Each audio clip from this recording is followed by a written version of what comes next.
नमस्कार, मैं हूं आपके साथ अंजीत और आप देख रहे हैं किसी भी खबर का संपूर्ण विश्लेषण करने वाला शो लाई डिटेक्टर टेस्ट, जिसमें आज हम बात करेंगे नसरल्ला का नाश करने वाली आकाशवाणी की। जी हां, हिजबुल्लाह चीफ नसरल्ला की हत्या के 100 घंटे बाद एक ऐसा खुलासा किया गया है जिसने ईरान समेत पूरे मिडिल ईस्ट में हड़कंप मचा दिया है। दरअसल दावा किया जा रहा है कि नसरल्ला की मौत का ब्लूप्रिंट करीब 10 दिन पहले तैयार किया गया था। बेरूत के आसमान में अचानक 5 गर्जना हुई थी। अगर हिजबुल्लाह इस आसमानी आकाशवाणी को गंभीरता से लेता तो आज नसरल्ला जिंदा होता। रिपोर्ट देखिए। नसरल्ला का नाश करने वाली आकाशवाणी का सच।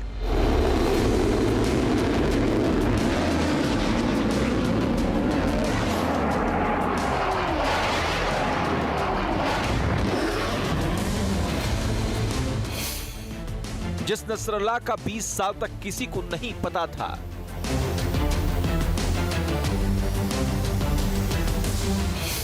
जो नसरल्ला 20 साल तक गुप्त ठिकाने में छिपा था,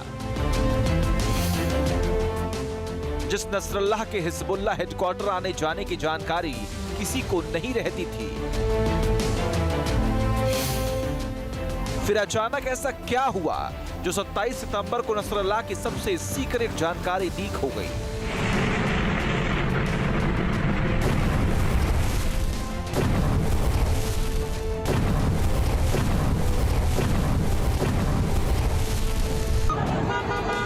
नसरल्ला की हत्या के 100 घंटे के भीतर सऊदी अरब की एक न्यूज वेबसाइट ने बहुत बड़ा खुलासा किया, जिसमें दावा किया गया कि बेशक नसरल्ला को 27 सितंबर को मारा गया हो, मगर उसके डेथ वारंट पर साइन 19 सितंबर यानी उसकी हत्या से करीब 1 हफ्ते पहले तक कर दिया गया था। और ये सब कुछ हुआ सिर्फ एक आकाशवाणी के बाद। जी हाँ, आसमान में अचानक कानों को चीर देने वाली एक आवाज गूंजी, जिसके बाद हिजबुल्लाह चीफ के डेथ सर्टिफिकेट पर मुहर लगा दी गई।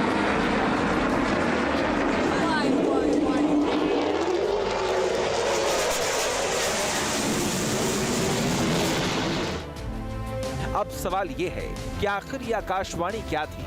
नसरल्ला की हत्या की आकाशवाणी किसने की और कैसे सिर्फ इस गूंजती आवाज को चैलेंज करना नसरल्ला की जान पर भारी पड़ गया?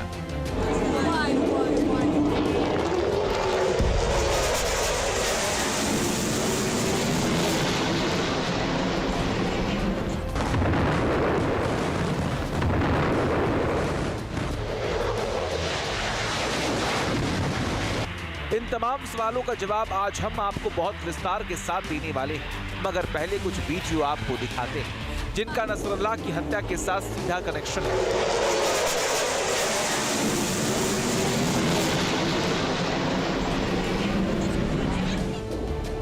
आसमान में आकाशवाणी का पहला वीडियो, आसमान में आकाशवाणी का ये दूसरा वीडियो, आसमान में आकाशवाणी का ये तीसरा वीडियो, आसमान में आकाशवाणी का ये चौथा वीडियो और आसमान में आकाशवाणी का ये 5वां वीडियो। दरअसल दावा किया जा रहा है कि लेबनान की राजधानी बेरूत में 19 सितंबर को ठीक इसी तरह की 5 आवाजें सुनाई थी, जिन्हें सुनकर बेरूत में भाषण दे रहे नसरल्ला ने ठहाका भी लगाया था। साथ ही अपने समर्थकों से अपील की थी कि हिजबुल्लाह के समर्थक इतनी जोर से नारे लगाएं कि आसमान में इजरायली फाइटर जेट की आवाज मंद पड़ जाए। लेकिन हिजबुल्लाह चीफ नहीं जानता था कि इसी फाइटर जेट्स की यही आवाज उसकी मौत की वजह बनने वाली है।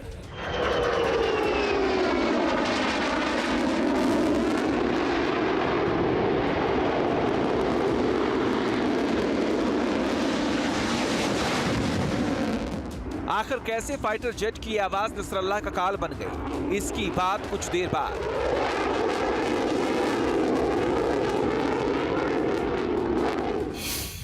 पहले नसरल्ला का वो बयान सुनाते हैं जिसमें वो बेरूत के आसमान में गरजते इजराइल फाइटर जेट की बात कर रहा है।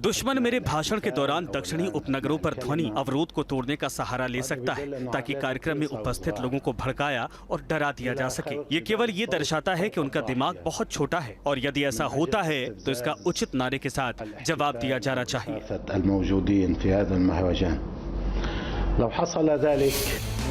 दावा किया जा रहा है कि यहीं पर हसन नसरुल्लाह को अपने दुश्मन की ताकत आंकने में गलती हो गई।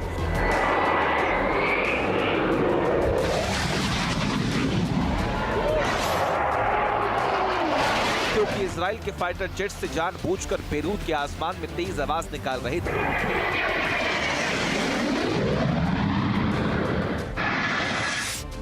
जिसका मकसद नसरुल्लाह की सटीक लोकेशन पता करना था। जानकारी के मुताबिक इसके लिए इजरायली वायुसेना ने अपने 2 सबसे घातक फाइटर जेट को मोर्चे पर लगाया था।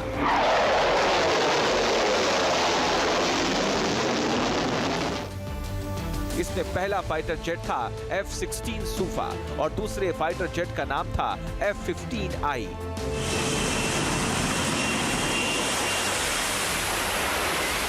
इनमें से F-16 को दुनिया का सबसे भरोसेमंद फाइटर जेट माना जाता है, जबकि F-15 दुनिया के सबसे ताकतवर फाइटर जेट में से एक है। ये दोनों फाइटर जेट अमेरिका से ही इजराइल को मिले हैं। इजराइल ने अपनी जरूरत के हिसाब से इन दोनों फाइटर जेट में कुछ फेरबदल किए हैं। इन दोनों फाइटर जेट की सबसे खास बात यह है कि अपनी बेतहाशा स्पीड के कारण आसमान में सोनिक बूम क्रिएट करते हैं। किसी भी फाइटर जेट में सोनिक बूम तब क्रिएट होता है जब किसी फाइटर जेट की स्पीड मैक 1 से ज्यादा चली जाए।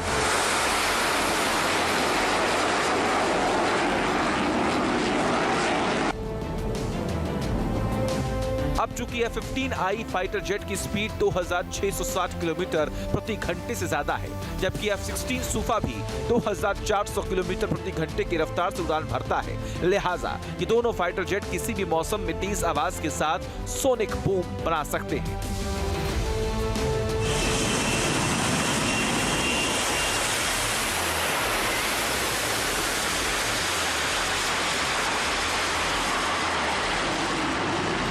बस इसी बात का फायदा इजराइल की सेना और उसकी खुफिया एजेंसी मोसाद ने उठाया। याद होगा आपको, जिस वक्त सीरिया और लेबनान में सिलसिलेवार तरीके से पेजर और वॉकी टॉकी में धमाके हुए थे, ठीक उसी वक्त मोसाद ने हसन नसरुल्लाह का काम तमाम करने की पटकथा लिख दी थी। मोसाद के पास पक्की खबर थी कि सिलसिलेवार डिवाइस धमाकों के बाद हिजबुल्लाह चीफ नसरुल्लाह अपने समर्थकों को संबोधित करेगा। हुआ भी ठीक ऐसा ही। पेजर धमाकों के बाद नसरुल्लाह ने बेरूत की किसी अज्ञात लोकेशन से अपने हिजबुल्लाह आतंकियों के नाम संदेश दिया, मगर इस दौरान उसकी लोकेशन पता करने के लिए इजराइल ने अपने घातक फाइटर जेट की जोड़ी को उड़ा दिया, जिन्होंने तेज आवाज के साथ पहली बार 19 सितंबर को आसमान में सोनिक बूम बनाया। दावा है कि इससे पहले नसरुल्लाह की लोकेशन ट्रैक हुई। इसके बाद इन्हीं दोनों फाइटर जेट ने 24 सितंबर को फिर से सोनिक बूम बनाकर नसरुल्लाह की सही लोकेशन की तस्दीक की। रिपोर्ट में बताया गया कि इजराइल के इन दोनों फाइटर जेट ने तीसरी बार 26 सितंबर को उड़ान भरी और हिजबुल्लाह हेडक्वार्टर में नसरुल्लाह के होने की पुष्टि कर दी।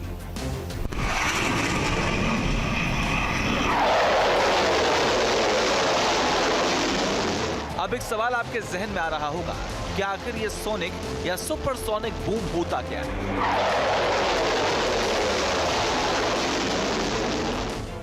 और कैसे इससे किसी के बारे में सटीक जानकारी हासिल की जा सकती है? जानकारों की माने तो जब सिर के ऊपर से कोई हवाई जहाज गुजरता है तो तेज आवाज सुनाई देती है। ऐसा लगता है कि जैसे कहीं कुछ फटा है, लेकिन वास्तव में ऐसा होता नहीं।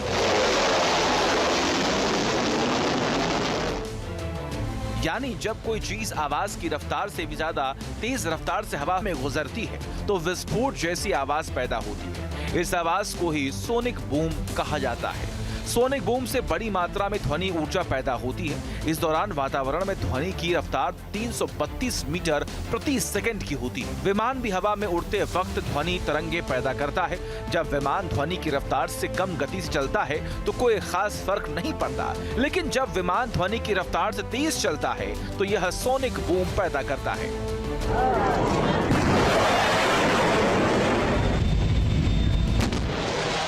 इसके कारण विमान के आने से पहले कोई आवाज नहीं सुनाई देती, लेकिन विमान के गुजरने के बाद ही तेज धमाके जैसी आवाज आती है।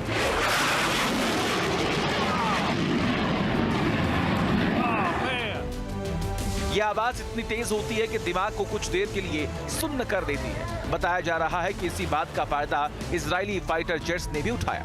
भारतीय army chief general Upendra Dwivedi ने भी इसके लिए इजराइल की तारीफ की है और इसे आईडीएफ का मास्टर स्ट्रोक बताया।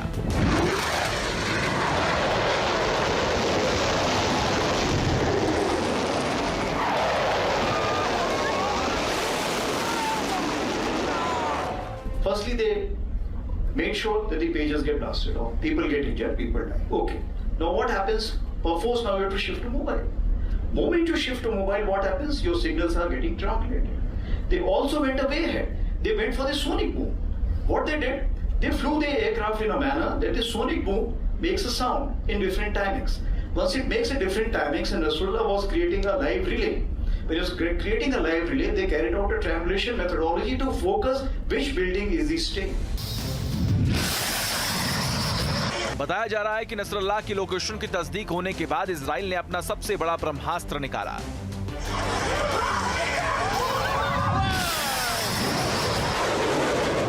एक तरफ बेरूत में मौजूद अपने डबल एजेंट की मदद ली तो दूसरी तरफ अपने सबसे घातक फाइटर जेट F-35 अडीर को मोर्चे पर लगा दिया। दावा किया गया कि हिजबुल्लाह के अंदर बैठे इजरायली सोर्स ने ही हमले की जगह आईडीएफ को बताई। आईडीएफ ने इसकी जानकारी तत्काल अमेरिका में बैठे इजरायली पीएम बेंजामिन नेतन्याहू को दी। इस बीच फाइटर जेट F-35 अडीर पर बंकर बस्टर बम फिट कर दिया गया। बताते हैं कि बेंजामिन नेतन्याहू की तरफ से जैसे ही हिजबुल्लाह हेडक्वार्टर में बैठे नसरल्लाह के खात्मे का ऑर्डर दिया गया, फाइटर जेट F-35 ने उड़ान भरी और हिजबुल्लाह हेडक्वार्टर पर 80 से 85 बंकर बस्टर बम बरसा दिए। इस दौरान नसरल्लाह जिस इमारत में छिपा था वहां भी बम गिरने से 30 फीट गहरा गड्ढा हो गया। इजराइल ने इस हमले के लिए GBU-72 बम का इस्तेमाल किया था।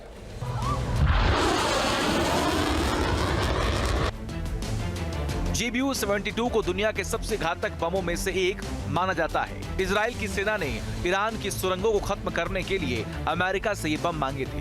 दावा किया गया कि GBU-72 साधारण जमीन में 100 फीट तक गहरा गड्ढा कर देता है।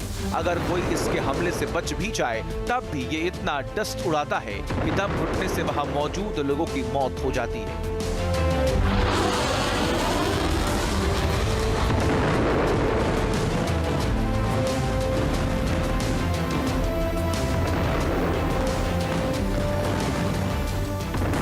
इजराइल ने भी सोची समझी रणनीति के तहत अपने हर हथियार का इस्तेमाल किया। हालांकि नसरल्लाह को मारने में सबसे ज्यादा भूमिका रही सोनिक बूम की, क्योंकि अगर उसकी सटीक लोकेशन नहीं मिल पाती तो फिर इजराइल सेना इतना पिन पॉइंट हमला नहीं कर पाती।